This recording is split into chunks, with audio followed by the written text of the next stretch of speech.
todo mundo vai errar um dia, porque a gente é humano, beleza. Ainda bem. Dito isso, não se dá pra então refletir, usar isso como algo bom? É para isso que serve o diálogo, não o cancelamento. Né? Yay! Papo Cabelo no ar! E se vocês aí estão estranhando esse cenário, eu explico. Nós estamos na nova Casa Sala Online, que tá ainda mais linda, mais completa, mais inspiradora. Alô? Como assim? Imagina, mas... Não, me cancelar o programa? Não, mas todo mundo ama o Papo Cabelo. Vocês vão fazer isso comigo? Vocês vão fazer isso com uma grávida? Isso aqui é trollagem. Eu sei que é trollagem. Sabe por quê? Hoje a gente vai conversar com o Leonardo Goldberg, que é psicólogo e vai falar sobre uma coisa que está bombando nas redes sociais. A cultura do cancelamento. Quer assistir? Então vamos lá buscar ele. A gente fez uma brincadeira pra começar o Papo Cabelo de hoje, mas a verdade é que de brincadeira esse assunto não tem nada. Por isso a gente tá aqui com o Leonardo, que estuda, é muito difícil falar isso, então me ajuda pra ver se tô certo. Você estuda a subjetividade do mundo digital na clínica psicanalítica, é isso? Em como... Explica, o que é isso? É mais ou menos pensando os efeitos da tecnologia para a clínica psicanalítica e de psicologia no geral. Ou seja, o que o mundo digital pode fazer com o ser humano, é isso? É mais ou menos por aí. Entendi. E assim, essa coisa do cancelamento, né, que as pessoas passaram a ser canceladas na internet, existe há muito tempo. Se chamava linchamento virtual, as pessoas linchavam as pessoas virtualmente. E hoje virou esse cancelamento em que os seres humanos estão sendo quase tratados como memes. Tipo assim, puf, cancelou um avatar.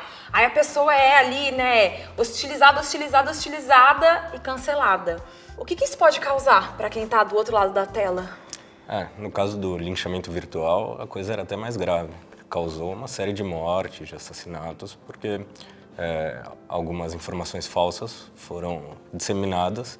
E aí a gente faz uma revisão da literatura e aconteceram desastres por causa disso. Mas qual que é a diferença do linchamento e do cancelamento? O linchamento virtual, assim, quando a gente se refere a essa coisa do linchamento, pode ser para uma pessoa não exatamente pública também. Ah, entendi. Mas você acha que o cancelamento é só para pessoas públicas? Costumeiramente, porque quando a gente se refere à coisa do cancelamento, a gente coopta aí um conceito norte-americano que é a cultura de chamada, que eles faziam.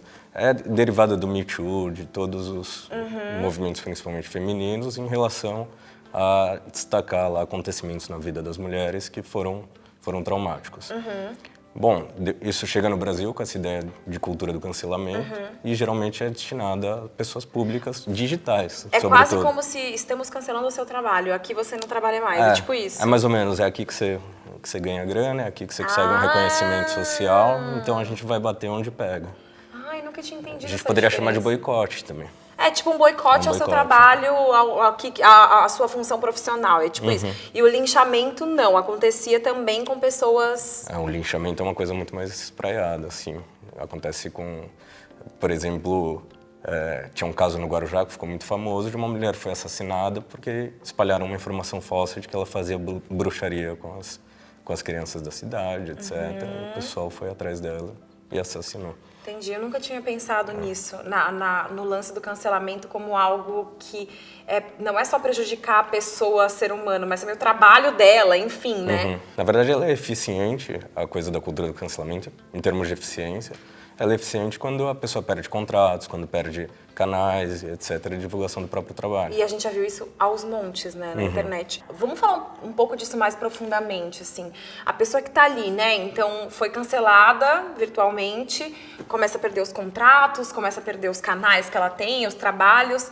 Como é para essa pessoa, assim? É horrível, mas a coisa da eficiência pode ser bem discutida, porque geralmente quando as pessoas falam de cancelamento ou quando existe um movimento em relação ao cancelamento, o crivo da internet ele é muito quantitativo, não qualitativo. Então, o que importa é o número de visualizações, o que importa é o número de seguidores. Sendo assim, quando a gente desloca a atenção para alguém, muitas vezes essa atenção ela é positiva para aquele que foi linchado. Tipo, ele ganha mais número. Muito mais. Na verdade, você pega os casos famosos aqui no Brasil e essas pessoas não foram exatamente canceladas, pelo contrário. Uau! É que eu entendo que pelo contrário, mas é um pelo contrário mais ou menos, né? Porque rola uma... Eu não sei, eu tô pensando assim em pessoas que eu conheço mesmo da internet, pensando aí em youtubers gringos, enfim. Gente que foi cancelada virtualmente, que de fato ganhou mais seguidores, mas precisou passar por uma mudança de imagem ali. De nicho, De nicho, exato. Tipo assim, estou mudando... Pra quem eu falo e como eu falo, Isso, né? Exatamente. Mas hoje, principalmente, hoje não existe exatamente um politicamente correto, existem vários politicamente corretos. Então tem nicho para mais ou menos tudo. Essa pessoa que foi cancelada, ela pode se aproveitar bastante disso. Pensando do ponto de vista aí psicológico, enfim, o cancelamento de uma pessoa pode trazer doenças mentais pra ela? Tipo assim, eu fico pensando, tá, a gente sabe, é difícil, é horrível, né? Enfim, mas na prática, porque eu acho que falta a gente explicar isso com um pouquinho mais de detalhes, porque quem tá ali cancelando nem sempre pensa em quem tá sendo cancelado naquele momento, justamente porque é um momento ali de raiva, ódio, enfim. E eu queria, não sei nem se a palavra é humanizar o cancelado, mas explicar o que acontece com essa pessoa, sabe? Eu acho que pode ser humanizar o cancelado mesmo. Isso é muito interessante, porque me parece que as pessoas têm, pelo menos a impressão nas redes sociais, de que não existe um outro lá do outro lado. Que aquela palavra não vai fazer exatamente um furo, não vai atravessar o outro lado, não vai chegar numa pessoa. E a palavra tem todo o efeito dessa palavra falada. A pessoa que lê aquilo vai sentir todos os efeitos de alguém que está tomando porrada, assim. Sim. E todos os efeitos práticos disso, não só digitais, não só virtuais. Que são quais? A coisa das redes sociais, elas são uma continuação de ritos que a gente já conhece na sociedade desde muito antigamente. A coisa do linchamento, do boicote, etc. Os ritos públicos, todos os efeitos de dentro das redes são os mesmos de fora das redes. Não existe um mundo paralelo, assim, de Nossa, dentro isso é louco, porque a gente sempre ouve, né? Eu trabalho com internet, e vira e mexe eu ouço, mas aí você tá no mundo offline ou no mundo online? E a verdade é que o que acontece em um reflete muito o que vai acontecer no outro, né? Eu acho que não existe exatamente uma diferença entre um offline e um online. Psicologicamente falando, não existe. É muito difícil a gente pensar numa diferença. Principalmente quando a comunicação é sincrônica, quando você tem uma comunicação com a outra pessoa ao mesmo tempo. Tipo, algo que é instantâneo. Que é instantâneo, exatamente. A pessoa está recebendo a mensagem igual a gente conversa no teste. Verdade, um comentário num vídeo é instantâneo. Se você estiver olhando, é instantâneo. Exatamente. Se o comentário chegar depois, é como uma carta de antigamente. Não faz diferença, assim. Não existe um mundo online fora do mundo offline. Faz muito sentido. Você acha que falta senso crítico de quem está cancelando não se colocar numa situação que talvez possa viver de uma coisa que talvez já tenha falado ou tenha pensado, alguma coisa assim? Isso é muito interessante. Por exemplo, a coisa dos reality shows. A proposta de um reality show é que a coisa do âmbito privado vá a público. Ou seja, o espectador tem que esperar que todas as paixões humanas fiquem afloradas. Que não vai existir exatamente uma diferença entre o certo e o errado. Porque a ideia é que seja o mais espontâneo possível. Então, se alguma pessoa num reality show ficar completamente certa, tem alguma coisa estranha lá. É pura performatividade. O interessante é quando a gente pensa num âmbito privado, é que todo mundo é bom e ruim, não ou ruim. Está atravessado por todas as paixões humanas que não são exatamente morais, são bem ambivalentes, sempre. Ouvindo você falar isso, me dá a impressão de que todo mundo vai ser cancelado um dia. Provavelmente. É a morte, né? Não, mas não é esse tipo de cancelamento. Eu tô dizendo assim, me dá a impressão de que hora ou outra você vai falar alguma coisa errada. Esse é meu ponto. Será que a gente não pode refletir, aprender? Porque o que você está me dizendo todo mundo vai errar um dia, porque a gente é humano, beleza. Ainda bem. Dito isso, não se dá para então refletir, usar isso como algo bom? É para isso que serve o diálogo, não o cancelamento. É pra isso. Aí tem uma coisa do meu lado, uma coisa do outro e uma conjunção. Não eliminar aquilo que a gente finge que não existe. Porque a coisa do cancelamento é rabiscar, apagar, apagar. Né? E como fazer isso na internet? Porque é lindo, também concordo, diálogo, mas como fazer isso na internet? A gente não vai ter outra opção em algum momento a não ser fazer isso. Senão a gente vai depender da internet, isso para coisa política e etc. E eu acho que o caminho pode ser o pior nesse sentido. Então tem que Porque a internet não é exatamente um ambiente ingênuo, né? Não é Aí a gente pode falar das corporações, etc., mas não é um ambiente completamente espontâneo. Nunca tinha pensado nisso, faz todo sentido. Então você acredita no diálogo? Sem dúvida nenhuma. Inclusive com aquele que não correspondeu ao meu politicamente correto. Então me ensina como fazer isso. É uma das coisas mais difíceis do mundo. Porque, né, eu também acredito no diálogo. E pra quem tá assistindo e já sentiu vontade de cancelar alguém... Todo mundo, né? Todo mundo. Em algum momento você já leu alguma coisa e falou, o quê? Então, como abrir esse diálogo, sabe? Algumas notícias, algumas informações são noticiadas de uma forma que parece que pega no fígado, assim. Parece que a gente tem que responder na hora, assim, em menos de um segundo, e escrever alguma coisa, etc. E eu acho que isso vai ser... Não vai existir exatamente uma receita de como a gente, como sociedade, pode pensar isso, mas é desconfiar da gente mesmo também quando a gente for atacar alguém. É pensar, tá, mas o que de mim tá aqui, ou por que ele tá me incomodando tanto, e etc. E é claro que a coisa é ambivalente também, do cancelamento. Como você falou, isso também pode servir de crivo para alguns artistas, para algumas pessoas públicas, pensarem no que falam e etc. Mas pelos últimos tempos não tem servido. Entendi. Não é eficiente. A coisa toda de pensar, você falou, né, a gente tende, o soco no estômago é tão grande às vezes que você tende a vomitar rapidamente o que você tá pensando e nem pensa antes, né? Não tem essa pré-reflexão. Né? Talvez a pré-reflexão já seja um passo melhor do que... Isso seria incrível. Né? Sim. Essa coisa da pré-reflexão seria incrível, porque aí pelo menos você vai pensar no outro como um ser humano. Você coloca o outro nesse espaço de dignidade, assim. Total. No começo você falou de humanizar, é isso. Aí, o outro já não é mais uma coisa a ser eliminada, etc. Por mais que ele incomode a gente. Não é só um avatar, né? É uma pessoa que tem pai, mãe, família, Essa enfim. coisa da memificação é muito boa, porque é a redução da comunicação, né? A gente fala muito, a gente fala o tempo inteiro. Quem trabalha com a internet, então, vive disso. Você acha perigoso que esse movimento cause tanto medo nas pessoas a ponto de que elas parem de serem reais, de opinarem, serem verdadeiras? Perigoso eu acho que já é uma prática, na verdade. A maioria dos artistas tem lá um assessor que ele vai dizer exatamente o que ele pode dizer ou o que não. E esses artistas muito, muito, muito famosos, você pode ver que é muito difícil eles tomarem qualquer partido de algum nicho, assim. Porque eles mantêm sempre o signo da comunicação aberto. Para pegar o máximo de nichos possíveis. Não pela lógica da exclusão, sempre da inclusão. E até que ponto isso é bom e ruim? Eu acho muito ruim, para falar a verdade, porque a pessoa não pode escolher, não pode ser minimamente espontânea, vira uma espécie de avatar de si mesma. Assim. E é quase como se a gente pegasse e jogasse fora o sentido da internet, que é justamente ter pessoas reais, né? É você poder falar, pelo menos, colocar a tua coisa assim na ágora, na coisa pública. O Facebook é muito legal, se você for pensar nesse sentido. Você tem lá, você sabe que um interlocutor está lá te escutando e etc. Ele pode interagir com você e etc. Agora, se a gente reduz o grau de espontaneidade a zero, fica muito complicado. E se a gente voltar e pesquisar no nosso passado, porque tem muita gente que é cancelada por coisa que disse, escreveu, publicou há 10 anos atrás. Pensa bem o grau de problema disso. Há 10 anos atrás, eu me cancelaria, assim. Provavelmente. Ai, meu Deus, talvez eu também, mas não vamos falar isso alto. É exatamente isso. E então as pessoas mudam. Ainda bem.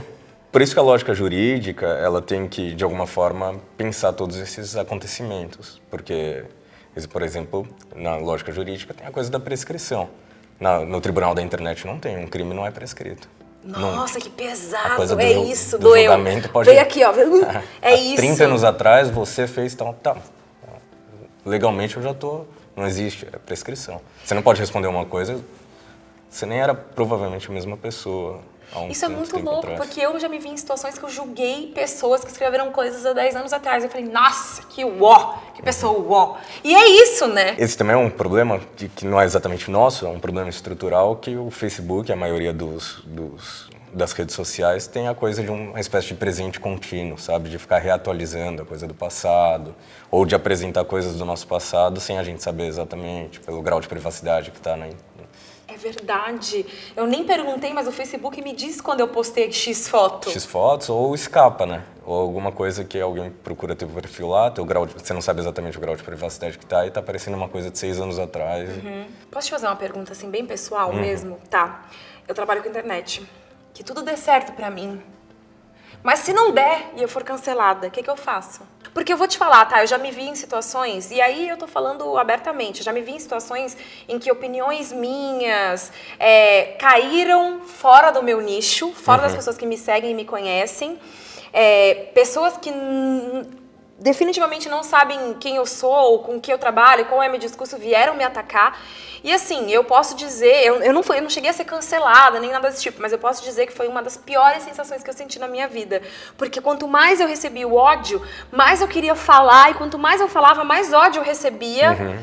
O que se faz nessa situação? Porque aqui, até agora, a gente só falou com quem cancela, que também sou eu. Exatamente. Né? Todos nós. Mas os cancelados existem, estão aqui assistindo. A gente tem um grupo de embaixadoras, que são pessoas que criam conteúdo para a internet, que podem viver essa situação a qualquer momento. O que se deve fazer? Se deve falar mais? Se deve parar de falar? Se deve pedir desculpa? O que faz? Então, o grau de policiamento na internet está tão alto que isso vem acontecendo assim numa velocidade, é muito complicado para figuras assim públicas na internet como você.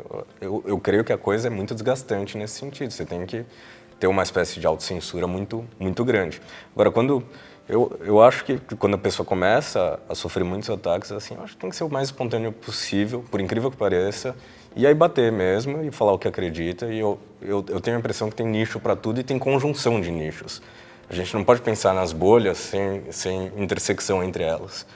E eu acho que tem intersecção de bolhas para tudo e dá para sobreviver. E também tem um psicólogo, né? Faça terapia! Pode ajudar. Uma assessoria, mas com certeza manter alguma coisa... Que são as medidas que você toma na sua vida pessoal quando isso acontece.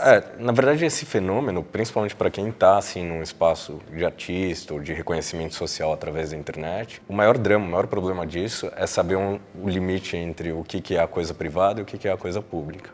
Quando você coloca coisas suas na internet, etc., que grau de exposição você vai falar sempre coisas que correspondem ao que as pessoas querem escutar?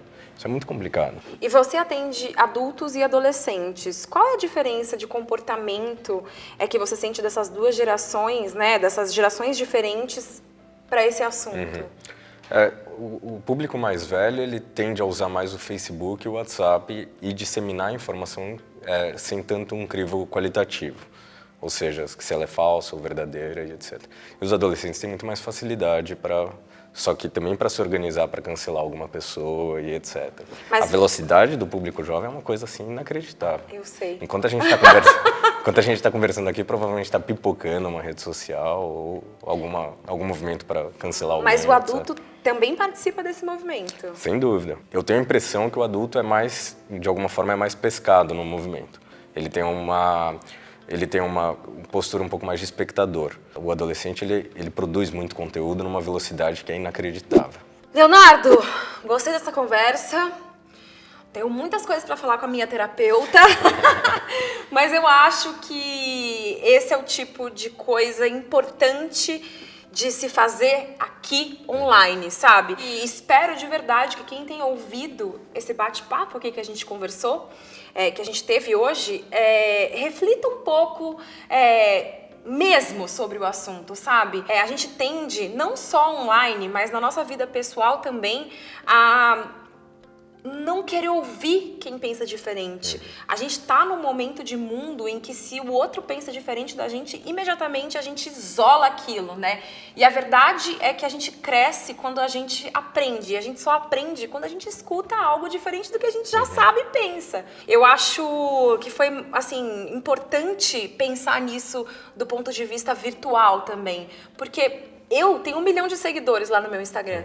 Eu tenho 1 milhão de pessoas que com certeza pensam diferentes de mim, né? Talvez mais parecido, outros menos, mas é assim que a gente vai crescendo. Né? O interessante da internet, é poder escutar alguma coisa diferente, mas mais do que poder escutar alguma coisa diferente, é a gente não se fechar nas nossas bolhas e nos nossos círculos de evitação de risco, sabe?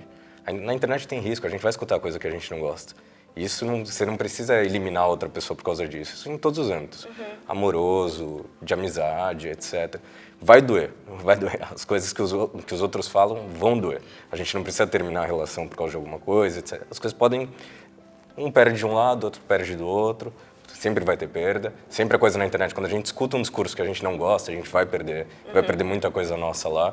E tudo bem, você pode continuar a partir daí. Não precisa ser o meu mundo, mais ou menos, a minha bolha e ó, se você não corresponde a isso, tchau e etc. Acho que só para finalizar, a gente precisa pontuar que sim, existem os casos em que a coisa toda passa do limite, certo? Sim. Tem coisas, sim, que a gente não tem que aceitar e ouvir e ler, né? E eu acho que isso tem que ficar muito claro.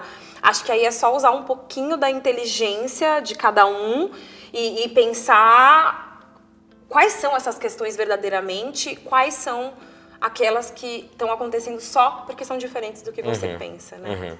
Obrigada, de verdade, muito obrigada.